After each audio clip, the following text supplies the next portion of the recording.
Hey, Brandon McGee here.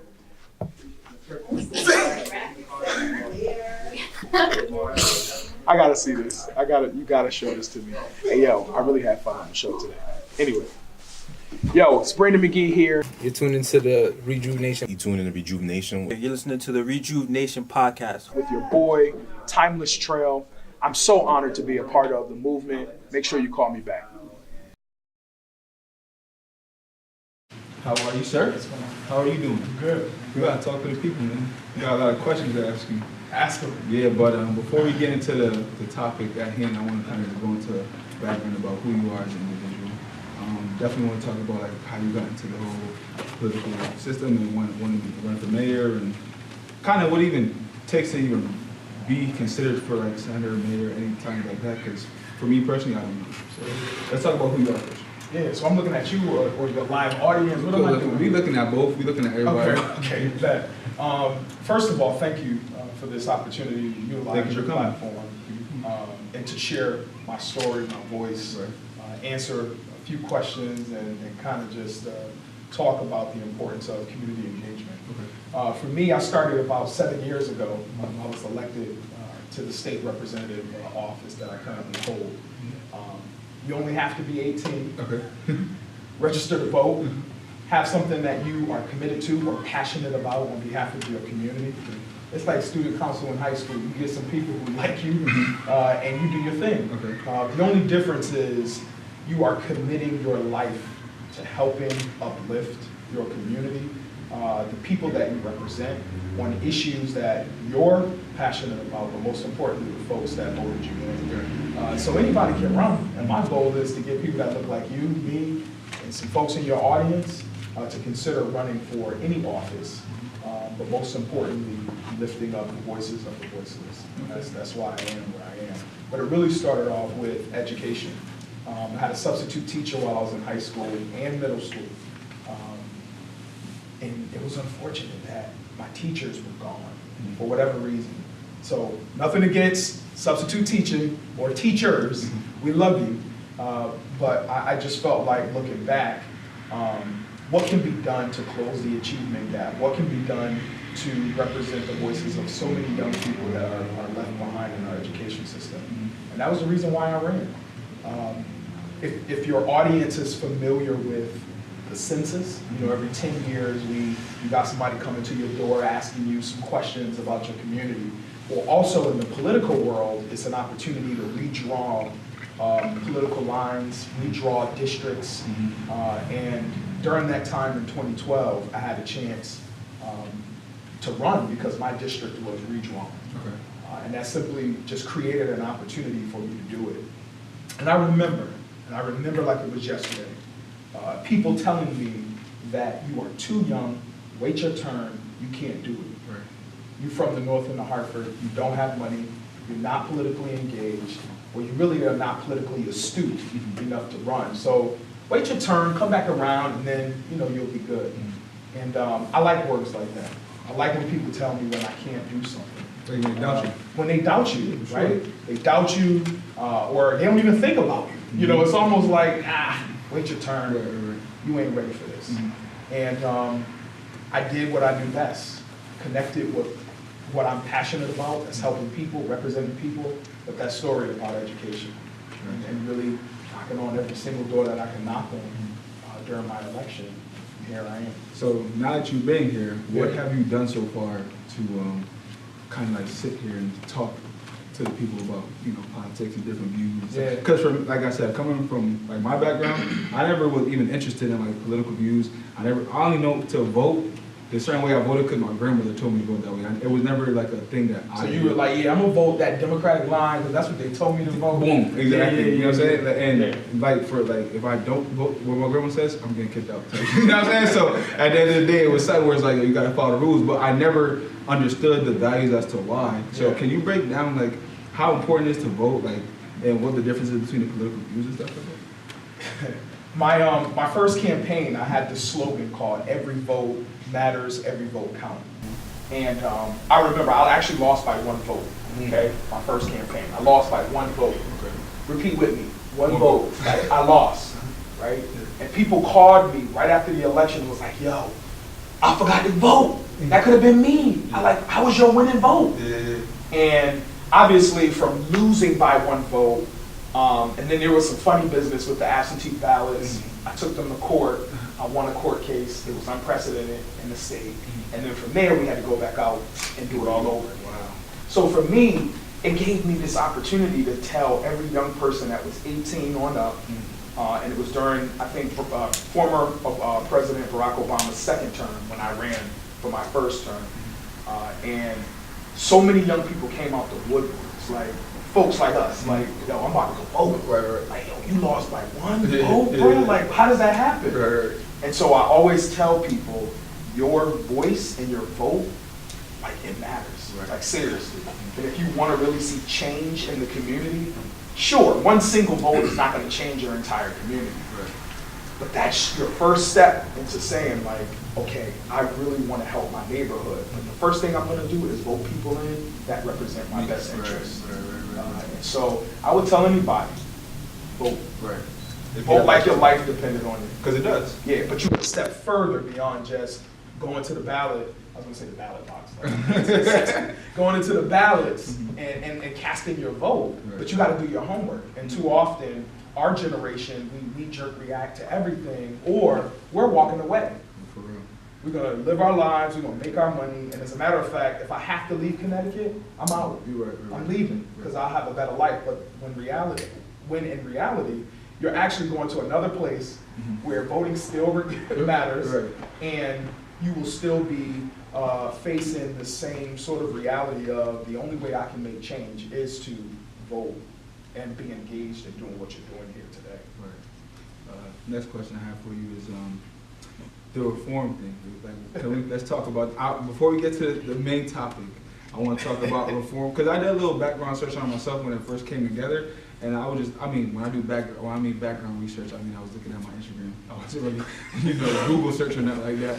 But can you tell us a little bit about, it looks so cool. What was cool about that? What was cool to me was it was backed by people that I respect. Like, you got Meek Mill behind you, you have Jay-Z behind it. Those are 2 idols to me. Yeah. So to know that they are involved in it and to see everything that Jay-Z's been doing and what Meek Mill has been trying to do since he got released this time around, I think it stands for something. And it's relatable. Like you said, you go and vote for the people that are like us. They're like us. Like, that's the culture. That's what we do this for. You know what I'm saying? So I think that was cool.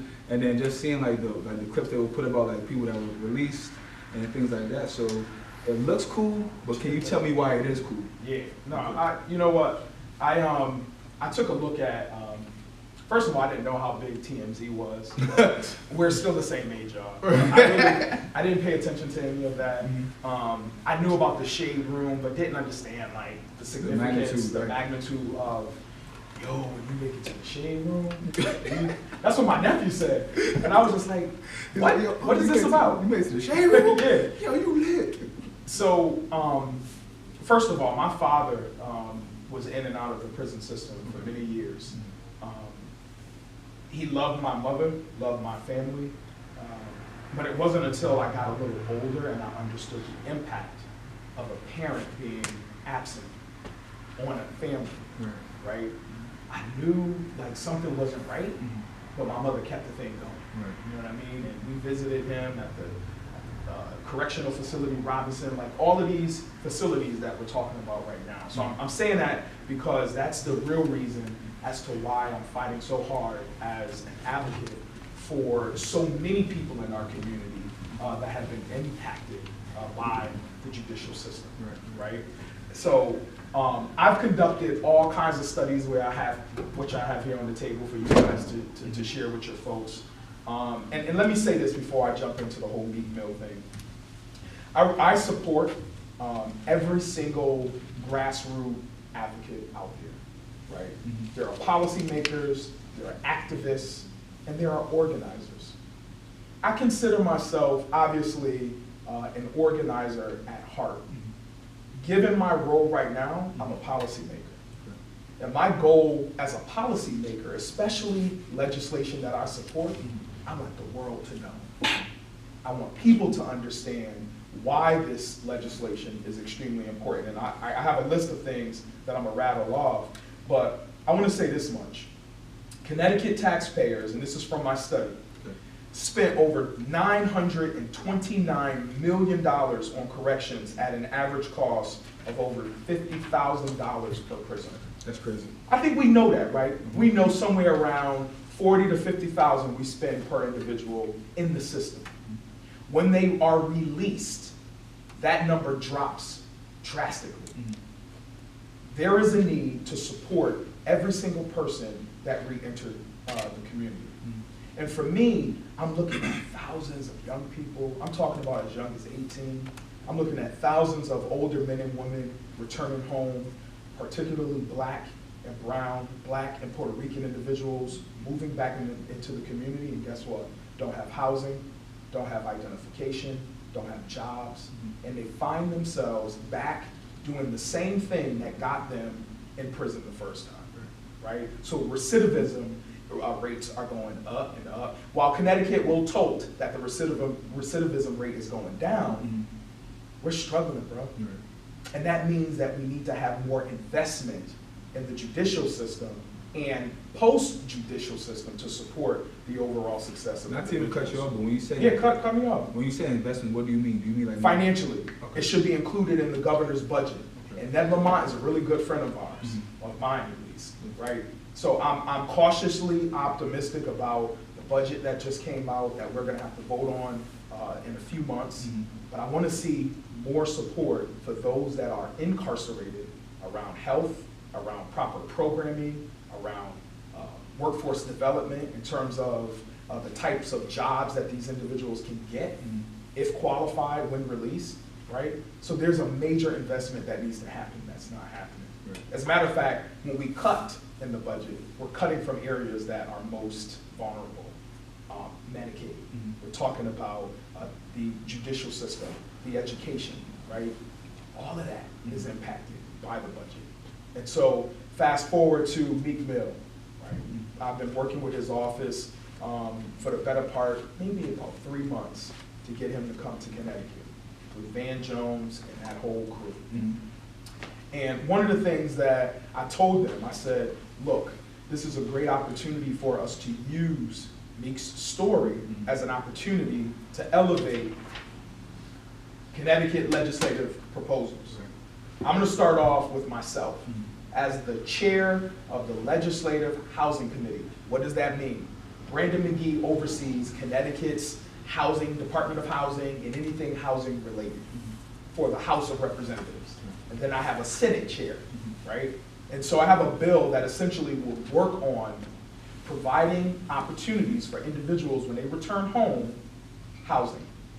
It also charges the landlord with this, and we call it the look-back period, the clean slate bill. You cannot look into one's criminal history 3 years for misdemeanors and 10 years for felonies. What we're finding is there are, let's just use you and I, we're going to go look for a house, we just got released, and landlords are denying us access to housing because of our criminal history. Mind you, we've already done our time. Right. We did what we needed to do, right? And so what we're trying to do, what I'm pushing for is legislation that would provide some guidelines for private landlords.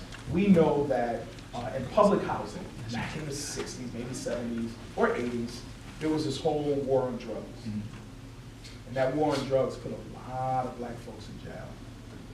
Small possession of marijuana, cocaine, and what have you, all of that. I mean, you could have another show about that. We'll talk about that. Right? But what I'm getting at is there were so many individuals who wanted to be reunified with their family, but couldn't because of HUD regulation.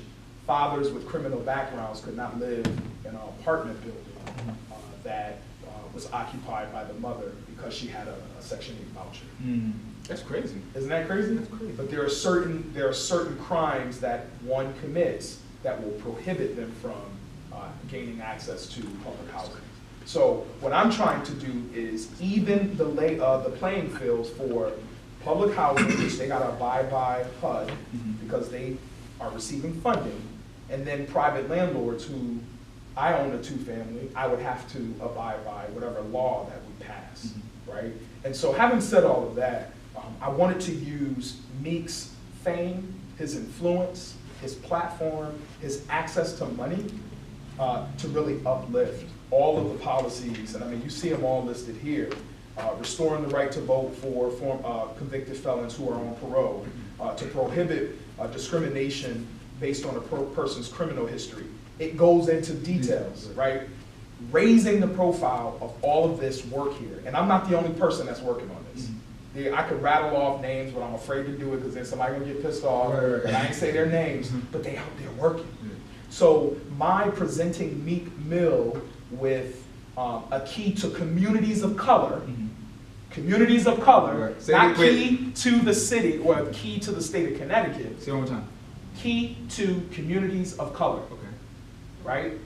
That essentially is so ceremonial, it is like, okay, clap, thank you, right? But the reason why I did that, again, Meek Mill, Jay-Z, 6 other billionaires have created an organization called Reform Alliance. And this Reform Alliance, their main objective is to use Van Jones to be the spokesperson, to go out and really educate on behalf of the Meek Mills and everybody else of the world why it is important to invest into communities of color that have been disproportionately impacted by the criminal justice system. So essentially, the money that is going to this organization will then come to places like Connecticut as a result of us doing what we did, Philadelphia, and New York. Provide financial dollars that the state is unable to provide to organizations that are on the front line fighting for individuals in our communities. So people can twist and turn, they can ask questions as to why didn't he recognize XYZ from XYZ community? We can still do that. That is not negating like the work that they're doing every single day. I mean, you got people in this room who've been fighting for formerly incarcerated or have been impacted by it. All I'm saying is, let's move the conversation forward. How do we take this fame, Connecticut, that most times we never get, or at least the light shining on us, take it and roll with it? Well, first I want to just congratulate you and thank you, because at the end of the day, they say leaders, they lead by example, and if people don't understand, they'll catch on later. So I hope by this being released and people can see, because you were getting a lot of, you and Meek Mill were getting a lot of backlash on social media, and I really feel like it was because they were just. You think it's backlash though, or is it a lack of just really understanding, right? Because it's funny, and I don't mean to cut you off. There were people asking questions, and I just went at it. Bam, this is why I did it. Oh, yo, really? Oh, my bad, I didn't even really. They saw the header, and it was like, oh, this is why you're doing that? Oh, you think you know, and people just going, I'm like, yo, just read, please. Just read. Just understand. Just understand, or inbox me, whatever. I think it's a little bit of both, because I feel like since I take a thing like this, right? The energy was misguided. There wasn't like a yes or a no. It was like a misunderstanding. But if anything is misunderstood, it's always it always gets taken in negative context. So once everyone saw the picture, I'm like, oh, that's lit. Like, feel me? Then everyone's like, oh, well, Meek only been here 3 times, and he only came for a bag, and he only did this, and he only did that. And it's just like, forget about all that. Just like, let's figure out what the reason. That's why I hit you immediately. Like, yo, you need to tell people why, because I can see where everyone was coming from, but I can also those see are all valid points. And for me, I was telling Ashley, I was saying this right here, I love it. Let me tell you why. Because it's bringing everybody to the table, and we're really having an opportunity to discuss the issues that we all kind of discuss in our own corners, but really bringing millennials to the table. Not that they weren't always at the table, but using my story, you're too young, you don't know, you don't understand. Bringing us to the table and saying, yo, we have a voice, we really do have a seat at the table. And so how can we use the collective we to advance the conversation, but real work, policy, getting on the show and educating people. Like, how do we really do that and reset what politics look like? I want to ask us a question, more so for people of my age and critics who are not in We're the same age, right? I don't know. 35, how old are you? 30. Yeah, we in the same age. You right? saying bracket? Yeah. Okay. So, well. Stop saying like I'm old. It's like my people. The question I have is like for people who are not in the political policies and stuff like that, what can we be doing aside from like I think like this would be very beneficial. I feel like people will really understand and get it. But what else can we be doing? Because one thing I hate, especially when I see like someone getting treated unfairly or getting beat up or something like that because of our color. Sure. And then we see it and it goes away. And it's just like it's becoming a thing where we see it repetitively, but we're not doing anything about it. I think the reason why we don't, again, why people are giving backlash is because we don't understand what we can be doing to make a difference. Yeah. Is there anything that you can give for our people or creators or whatever, age group, millennials, black, white, orange, purple, that could help? Honestly, that's a question you would have to ask yourself. Okay. But here's some recommendations, guidance. Not everybody's going to run for political office. That's okay. Right. Not everybody is going to be an organizer. That's okay. Right. Not everybody is going to be like Tia and Ashley and you and being out on the social media forefront and really being the creatives that's creating opportunities for other people to come together. What we can do is utilize our space to advance whatever cause that you are so passionate about. Right. So whether it's criminal justice reform, whether it's being an artist and being socially conscious with your lyrics, whether it's mentoring, you name it, utilizing your platform to advance the cause. Now here's the trick.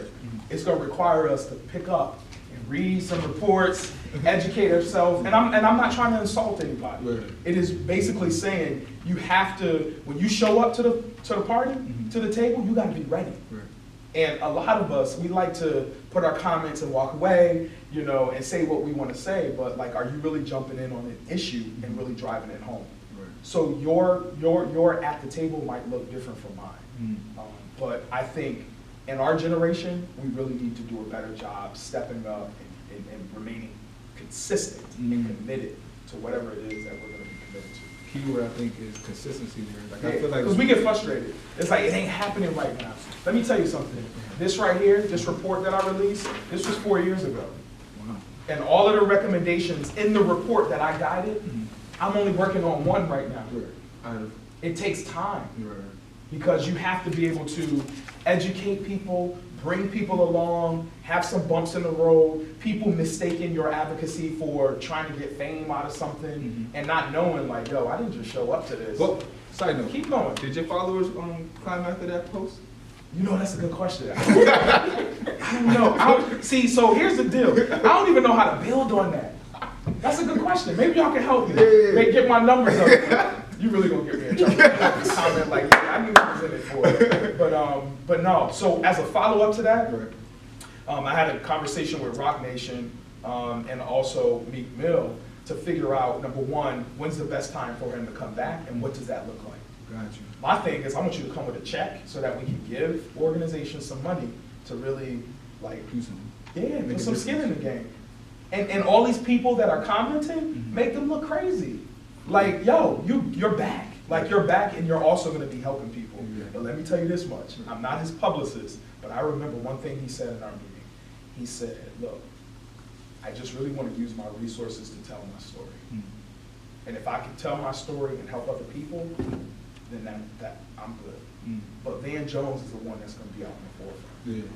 Yeah. And he said, I don't want my fame to overshadow why we are doing what we're doing. And I was like, yo, I respect that. That's powerful. I respect that. I also encouraged him to do a little bit more of explaining, like where you stand on everything. And of course, he was real chill, laid back. I couldn't stop looking at that big old necklace. It was gleaming, it was bling blinging. It was like heavy, like one inch. But it was a great conversation. And he's a real humble dude. He's tall, bro. Like I think he's like your height, a little taller. I got a story for me when I see him.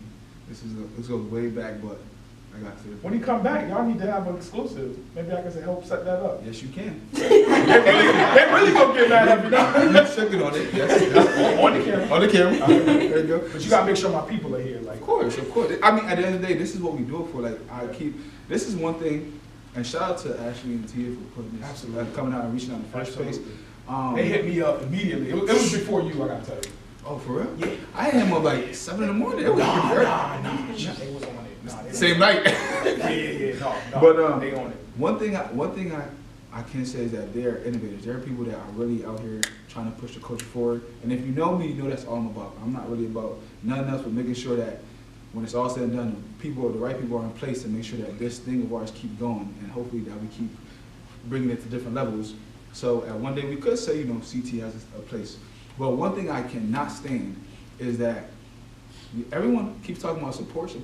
Oh, I was just about to go there. I was gonna cut you off. Man, you already know. Keep going. Everybody keeps talking about support. They keep saying there's not things that we're doing. They keep saying this. They keep saying that.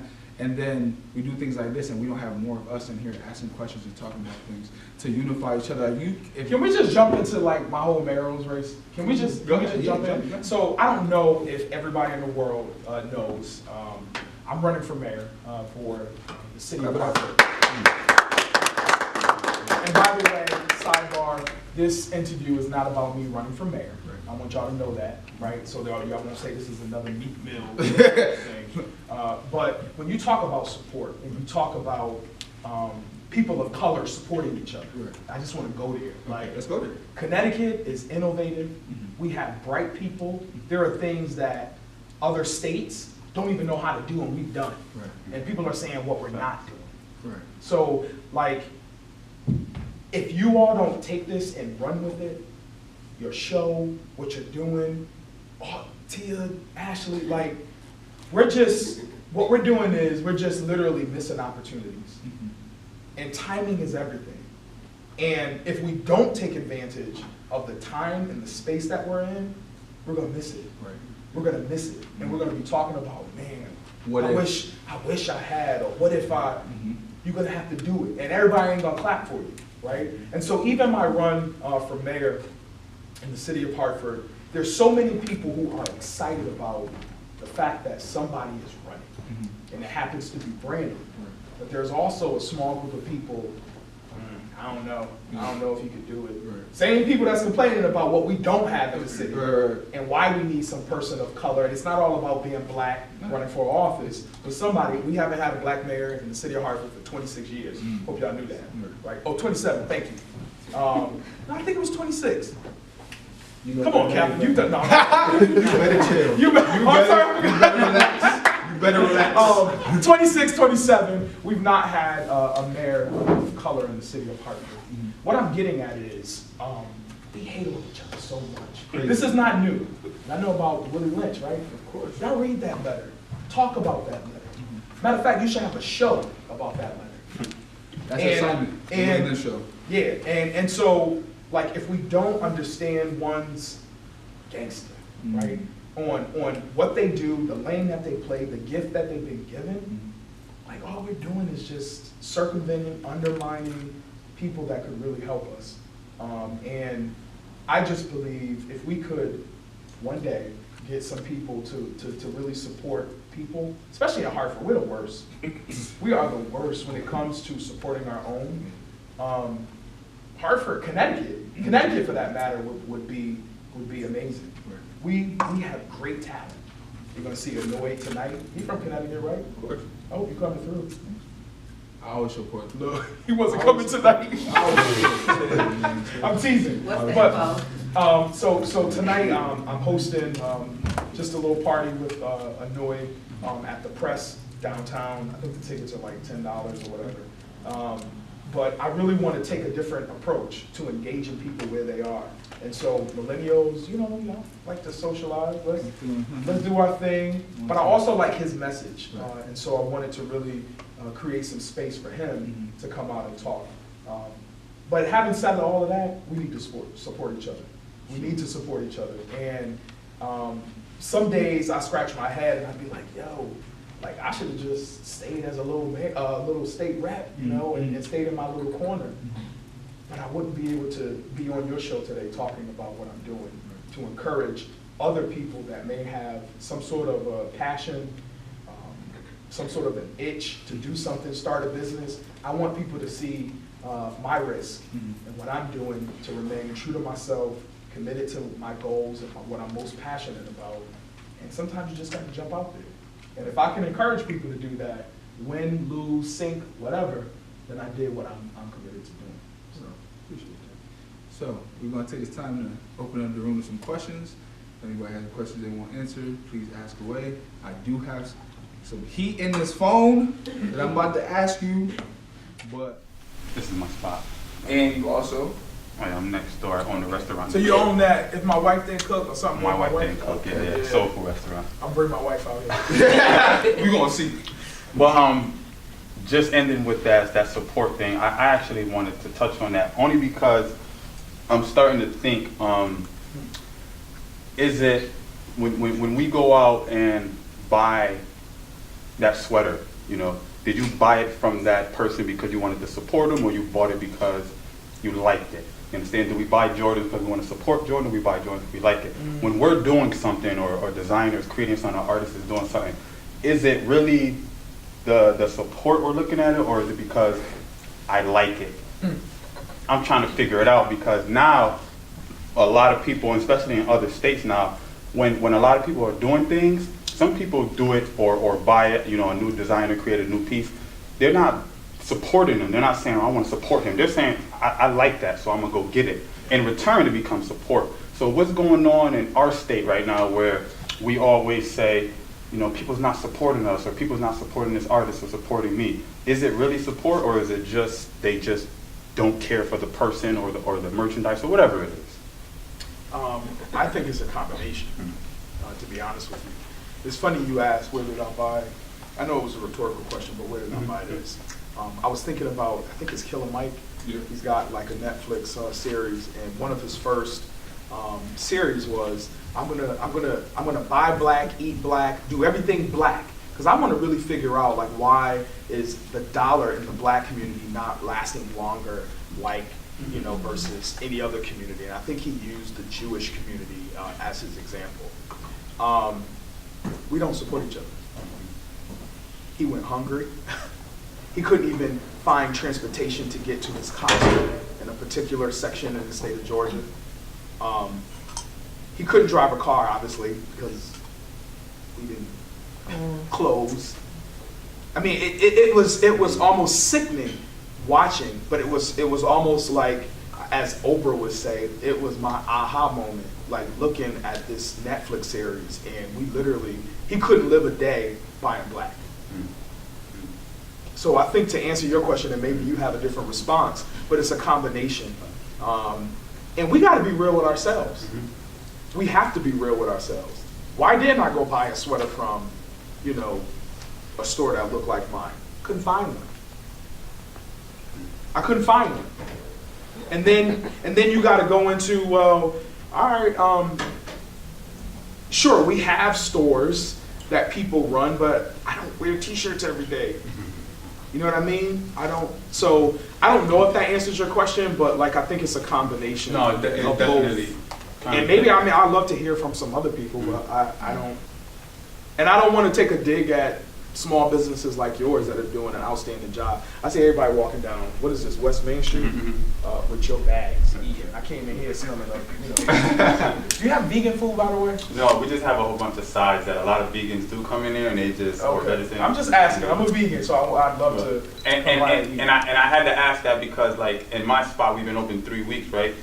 And the response. Congratulations. So we only open 3 weeks. And like everybody, this is the first time like I've seen people from all over Connecticut come. Like, we looked at our demographics, and it's like 23% New Britain, and the other percent is in Connecticut. Wow. So when I give my shout outs, I give it out to the whole Connecticut, because they come from Stores, Windsor, New Haven.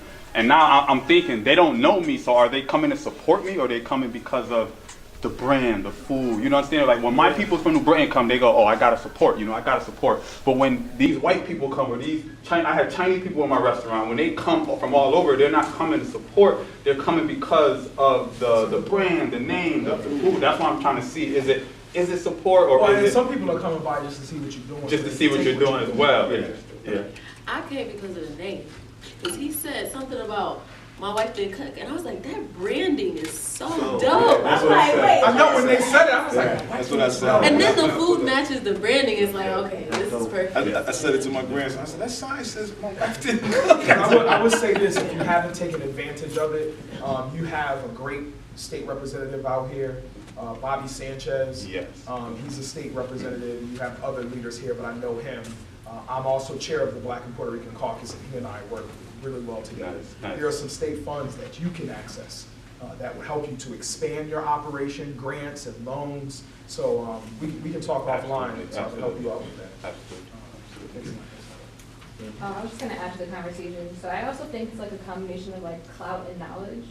So like when I see people not supporting people in Connecticut as far as like creatives go, or even people in different realms doing what they're passionate about, I think people follow a trend. And if you're not the biggest name in Connecticut, then you might not get as much support as another name.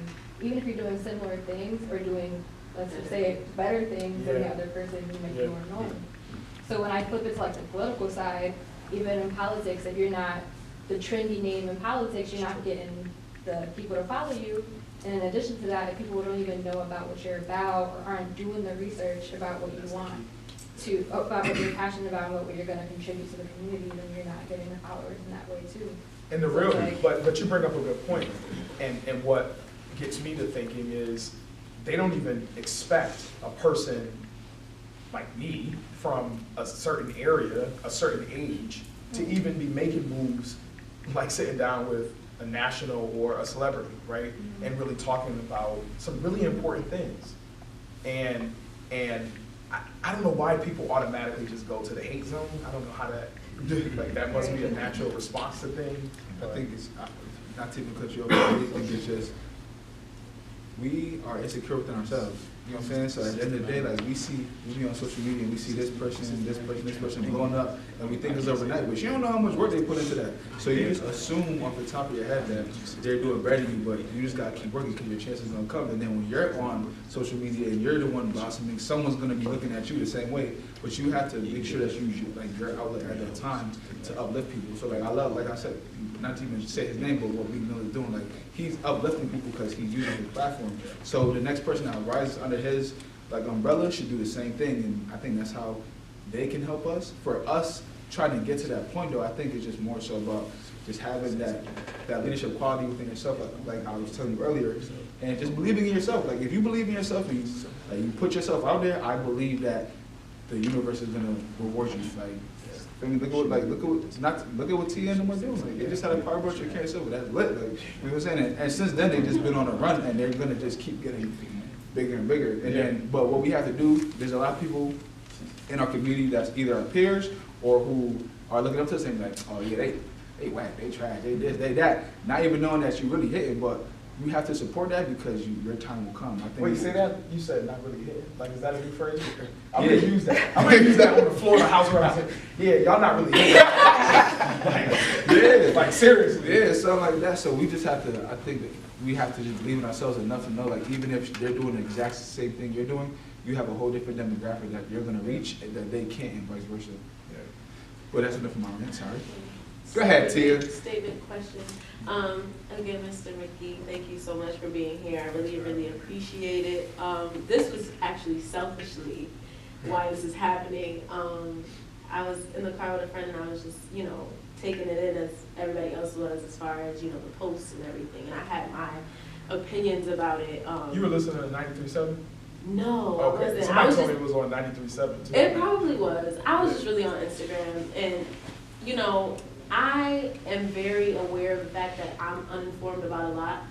Regardless of the platform that we may have with POC, I am very much still learning. I'm still just as much as in the seats of my peers or our audience that comes out to anything that we do. So I really wanted to learn and hear from you exactly what the effort was, what the idea was behind, what happened with Meek Mill. But aside from that, also just, because I know that you're running for the mayor of the city of Hartford. But you mentioned that you're currently in the chair of the Black and Latino Caucus, Black and right? Puerto Rican Caucus and chair of housing. Okay. So do you feel like you already kind of fulfilled your duties in that seat, or what your initiatives were initially, and how do you feel like you can kind of do more as mayor Yeah, for your yeah. initiative that you had initially going in. Yeah, I appreciate your question. I'm going to answer it, two answers. The first one is, people forgot about, on that Monday of last week, we also had a roundtable that Meek was supposed to attend to discuss with our governor, Ned Lamont. We had other representatives around the table from various communities, from the parole, individuals on parole, probation, Brett Peterkin from Project Longevity, which is essentially a program that helps to address the 10% of the noise that's happening in our community by individuals, to really provide support for them as they re-enter the community, or help them to just get on track. Like, Tia, we know that you are causing problems in your community. We're letting you know that we're watching you. We're bringing your mama, your cousins, and everybody else around the table, because this is going to be a holistic approach to getting you back on track, because we don't want you to get back in jail. Like, that's Project Longevity.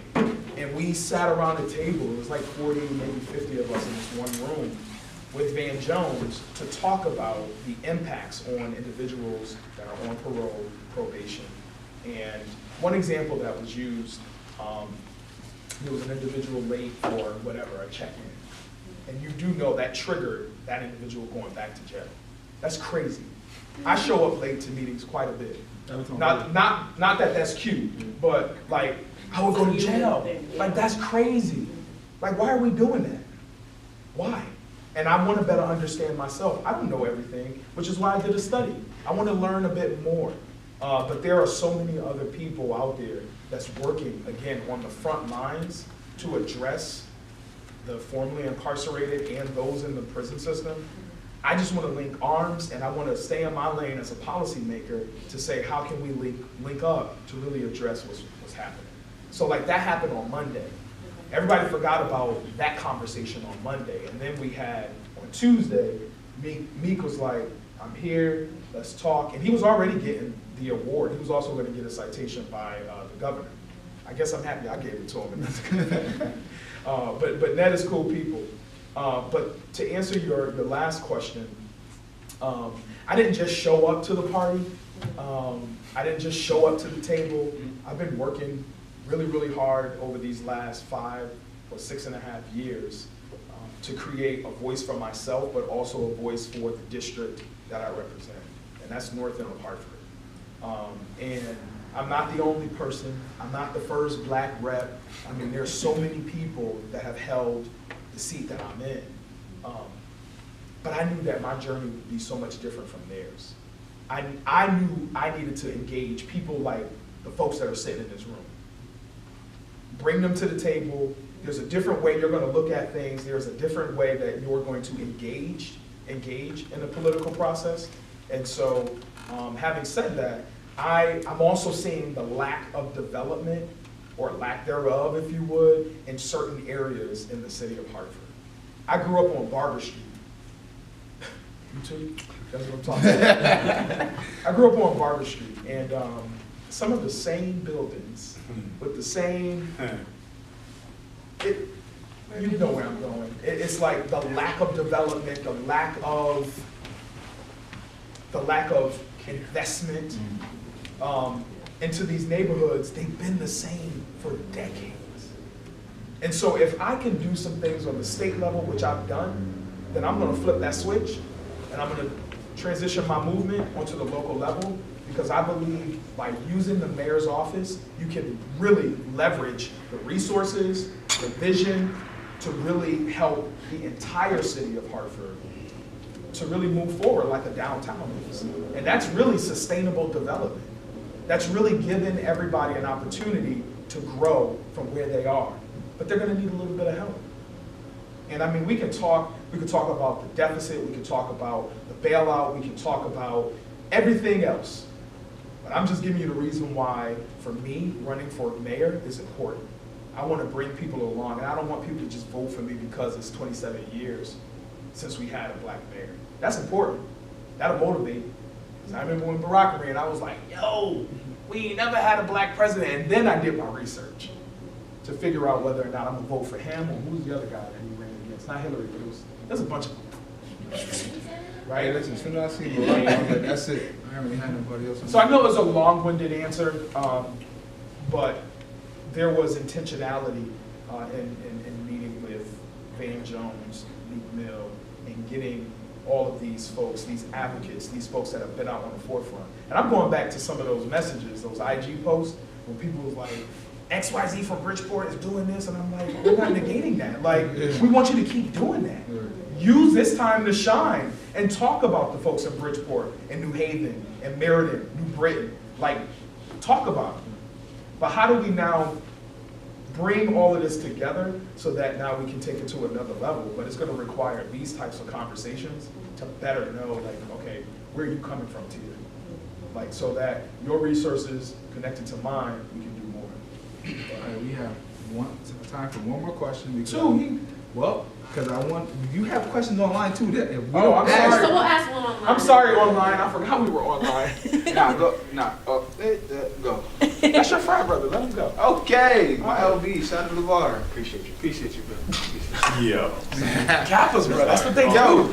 Shout out to Alpha Phi Alpha. I'm just All right. Much love, but actually, I appreciate you coming Thanks, in bro. to give us the opportunity to even ask you these questions. But I noticed you mentioned a few things such as, lack of development, lack of investment in Hartford, and you did stress a few of your concerns that you did, eyewitness growing up in Hartford and also being on the other side. Yep. But my question is, when, keyword when, because I like to speak into existence, I appreciate when it. elected, because you got my support, what would be your first priority? What would be the first thing you would like to tackle on your list when That's- elected? As Yeah, that's a great question. And when elected, I'd really like to sit down with our development office and really talk about what are some of the plans that we already have on the shelves, because there are plans. Dust them off and figure out where we are. But I also want to take me back to the community and really have some serious dialogue with small businesses that have been struggling, right? They're the backbone of our city. I don't care where you go. Small businesses are important. You had the brother, he just left, but the brother in here, 3 weeks, he needs help. He back. And so, he back. So sit down with them and to really talk through, okay, I remember on the campaign trail what you were talking about. Let's really figure out how to support you where you are. But this is what my office is going to be able to do in order to help you to sustain and grow. That's not, we ain't even got on housing, jobs available in the city, talking a little bit about minority and women-owned construction companies. I'm telling you, bringing people to the table is what we're lacking in the city of Hartford. So it's not just one thing that I want to do in my first sort of year as mayor, but there are several things that I want to address. But namely that, building on the small businesses that have been crying for the past decade or so about, I'm going to have to close my doors pretty soon. Taxes are too high. I go down to City Hall and I need to get licensing and inspection and all this, and I can't seem to break through. I need help. And I want to figure out how to bring up a lot of our services to help many of those businesses. Hey, before we get to your question, we're going to ask two on there. You're going to ask them, we're going to ask the last one. Sure. All right, so this came from the culture of the classroom. And they want to know, how can we involve youth in the conversations surrounding prison reform? Yeah, who is that, by the way? I'm supposed to be going to their school, whoever that was. The culture of the classroom, shout out to them. Yeah, shout out to them. I think young people are already involved, to be honest with you. Like the kids at Weaver High School at Journalism Media Academy. Shout out to Eddie. Shout out to Eddie! Who works at all the schools and help with a lot of our young people through Calling Our Brothers in just his own right. Young people just want an opportunity to join the conversation. I had a conversation with a group of students from Windsor High School this morning, and one of the things that they told me, they said, Brandon, we just don't feel like people listen to us. I was like, what you mean? They just, I don't know, like people don't listen to us and we have great ideas. So I think listening, number one, to our young people and where they are, because our young people are going through a lot, like some very traumatic experiences. When you talk about blighted property, shooting, I could just go on. These kids are living through a lot. And so we have to figure out how to turn their energy into productive energy and using their ideas to continue to engage their friends as well. So shout out to them because they're doing some things in the classroom that's a little bit different, but it allows for these young people to have a voice. Yeah. Next one is from Scarface Killer.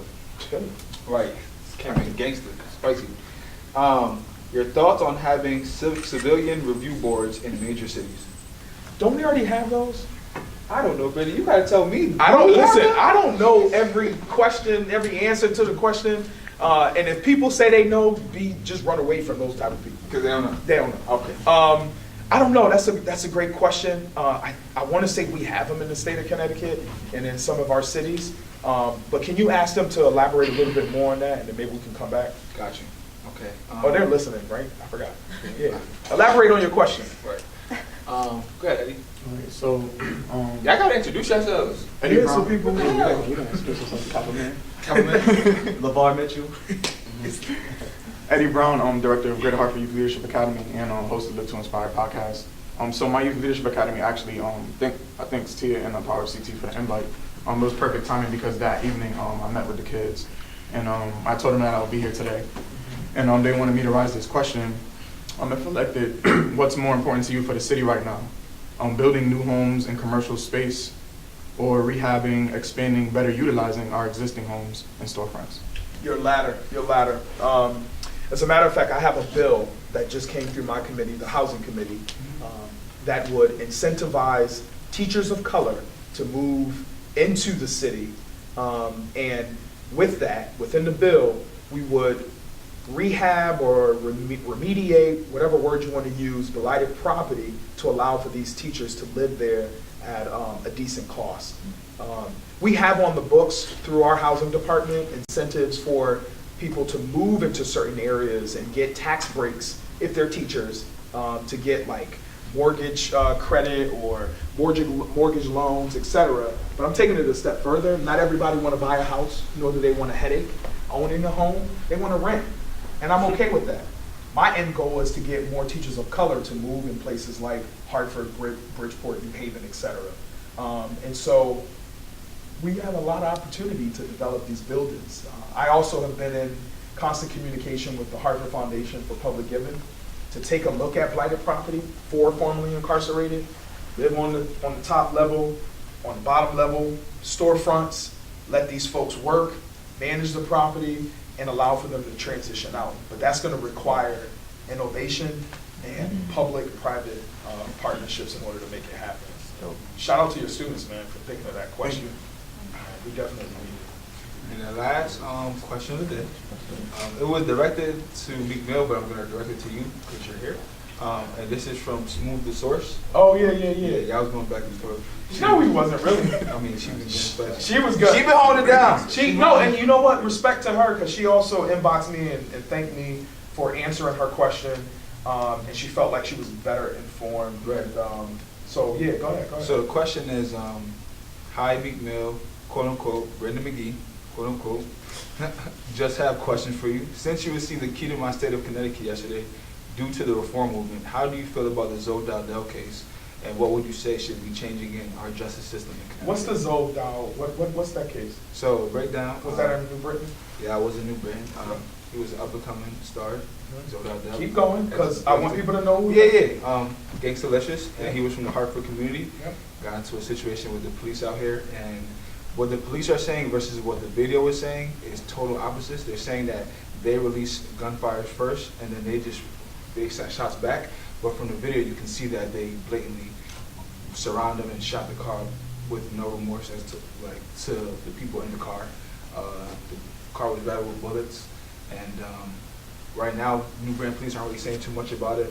We've had marches out here and everything just to get like justice, and there hasn't been any type of solution.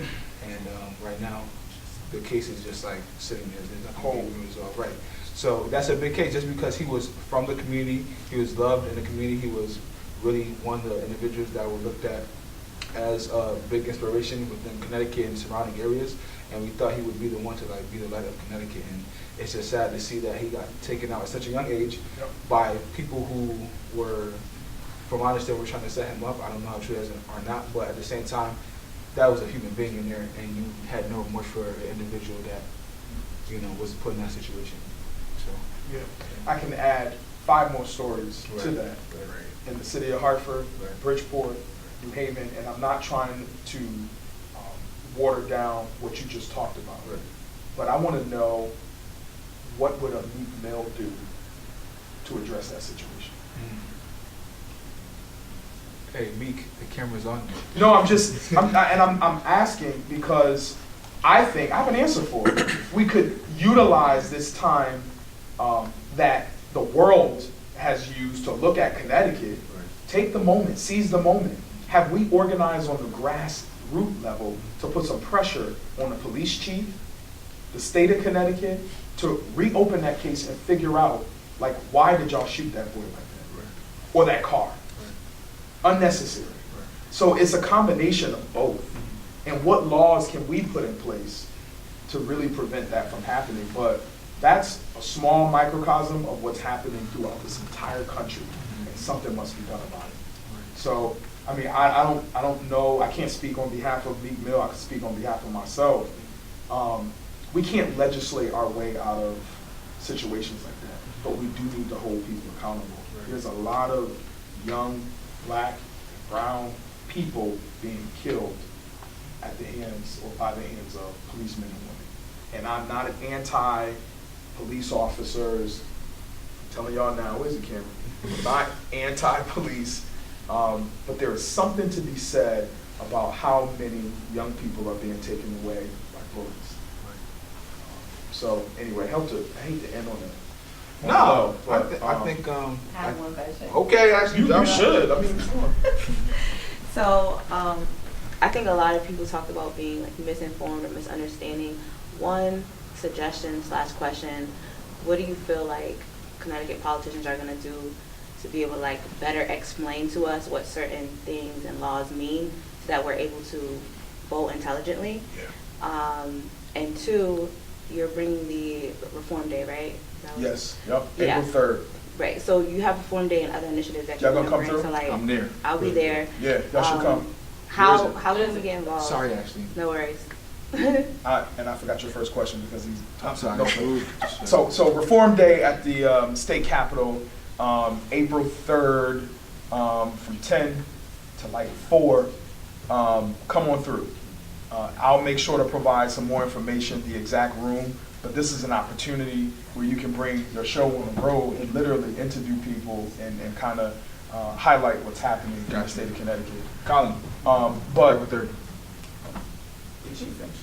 But to answer your first question, I can't speak on behalf of all legislators or elected officials because everybody engages on a different level. You ever heard the phrase squeaky wheel, or squeaky wheel gets all of the oil? That's usually what happens in the world of politics. So people that are kicking and screaming and pushing their agenda, they usually get the meeting. They usually get the attention. Their bills usually pass. And I'm not saying that communities of color, we don't do that, because they're up there daily. Black and Puerto Rican lobbyists, advocacy groups, they're there pushing their agenda. But to answer your question, I'm gonna throw it back to you. It's really you bringing the people to your networks to say, yo, like you did today, explain to us that bill, HB 5713, what is that about? And how does that impact my community? And so you can begin to broaden your topic of interest beyond just criminal justice reform. And there are so many other topics, I believe, that we can better educate ourselves on so that we can be at the table and not on the menu. So you're open to having those discussions in the future? Absolutely. He has been recorded, y'all. Y'all don't understand. This is what I love this. Okay. Like, this is engaging so many people on a whole different level. And in order for us to really help cities throughout the state and to really advance our cause, we gotta have conversations like this. I would love to so for like my episodes, I like to have like engaging things to come so people come back to. I would love to like come up with something right now as far as like every quarter or so, maybe you could sit down like this. Oh, you're gonna ask that on camera? I'm asking on the camera. So like maybe even each quarter, like if there's something that us as a youth need to know about, we bring it to the attention, and we both. I'm holding myself accountable too. Yeah, I would say it would need to be more than just once a quarter, because what happens is, within the world of the state legislature, there are deadlines. Right. So if we're only meeting once a quarter, it doesn't allow you an opportunity. I was just saying once a quarter because you're the busy. You are Yeah, the mayor, no. not me. But if you're willing to offer Yeah. more time, Yeah. we can do that. Y'all voters, man. Okay. Okay. What's up, LeVar? I have a question to ask you. I'm sorry. What's I up? apologize. With me being a director at Boys and Girls of Hartford, I remember you spoke at many of our males leadership programs, even just for all gender, all ages, and definitely leaving our members at the Boys and Girls Club. And I know at other organizations, nonprofit, profit, and Hartford Inspired, what advice can you give to it could be a young male, young female, someone that is really and truly trying to reach success? Because there's a lot of people in our community, even nearby towns, that really support you and look up to you when it comes to the youth. But if for a youth that is very, insecure or not sure about what they want to do, or probably want to go into politics realm like you're in, what advice would you give them? Because it's a lot of them nowadays that don't have that push. Yeah. So what advice would you give them? I would say this, and I hate to get spiritual on you, but I do.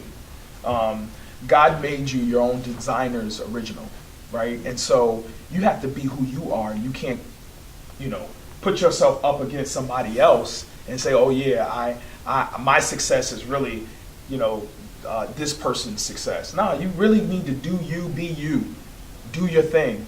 You need to have mentors, right? I have mentors, a lot of them. I got the good mentors, and then I got some other mentors that's like, you need to get yourself together. You need to read more, you need to do this, you need to, you know what I'm saying? So if I had to tell any young person or any person my age, our age, because y'all old too, commitment, consistency, and passion, for me, those are the three that's really keeping me focused. Because if I didn't have those, obviously prayer and all that other stuff, I'm not certain that I would really commit myself to running for the mayor of the city of Hartford. You'd be surprised what's happening. The amount of people who tell me, oh no, you can't do this. You're too young. I'm like, dude, it's the same age as I am. It's so many reasons as to why you can't do it. But because I'm secure in who I am, I'm confident, but I'm passionate, I'm committed, and I want to remain consistent to what I believe in. And I just say, take that. Take that. You like who was it? Harvey Dent from Batman? Yeah. Okay, Harvey Dent. But just to end this up, so we're going to do that more. That was fun. Yep, we're going to do that more than quarterly. One last. Oh, one last one. I got That was like 4 last questions. I got one question on prison reform. Yeah, And a go. statement kind of like Go for it. talking about community-based stuff. Personally, how would you kind of like reform a private institution? Like, how would you do that? You have to be like a part of the institution, you know what I mean? Yeah, The yeah, prison yeah, system yeah. is private. Yep. So how would you as an outsider, like what is your plan to reform a private institution? With the prison, Yeah. I'm responding to what I have cognizance over, and that is the Department of Corrections, the commissioner, a great relationship with the governor. And so I want to start with what we're responsible for, Connecticut's state government. And so that's the only way that I can break away. As a matter of fact, I had a meeting with the commissioner, all of his deputies, and construction, the unions, to figure out how do we get folks jobs and trained before they even enter the community. Be a part of the union. Health benefits, salary, and you're living a good life. But that's the only way that I could begin to touch the surface on reforming a private industry. But for me, it'll be the public industry. Now, what you said about like Barber Street areas and areas like that. Yeah. And it's like, I don't And think thanks for the it's- work that you do too. It's too crazy. No, seriously. Yo, relax. Yo, God in flesh. Yo, but I'm just saying. appreciate it, but I don't think it's necessary that people don't want the area to change, but they're afraid of gentrification forcing them. Gentrification is already happening. No, in no, the city of Hartford. I'm aware of that. Oh, okay, okay. I'm saying for people who are not, it's Yep. gonna happen, but it's the reason is it's happening closer to downtown as opposed to Barber Street or Cape and Judson, et cetera, et cetera, et cetera. Yep. So I think it's more so they're afraid of being forced out of somewhere they're so comfortable with being. Yeah. Now, you talked about like with the Section 8 and people being able to come back, you know, like parents not being able to live in the house under Section 8 with felonies, et cetera, et cetera. But what would be your plan for like, how do I word this? Informing people, you know, like to not cop out to a plea or to not take a guilty plea over something that was so minimal, but they think Or something that they never really done, but they something go they ahead and didn't take do. it just. Something that really doesn't require, for example, you could be in a car with somebody and you're on probation. Oh, you hit. And they got a busted tail light. Yeah, you now hit, you go bro. back to jail. Yeah. But you only took that charge because you had a half ounce of weed in the car. So now you're gonna do 5 years for busted tail light when you pleaded guilty for half ounce of weed in the car. Yeah. But they don't even know that you could beat that with just going to court after a while. Yeah. So like, what would be your plan for maybe not the 30-year-old, but the kids that's 17, 18, 19 that just don't know? Some people take the charge and cop out because they don't want their parents to know. I'm gonna be honest with you. I'm gonna have to give you a call and ask you. What do I mean by that? I'm sitting in the mayor's office. I'm gonna give you a call. Like there's some things intimately that I do not understand or know. Yeah.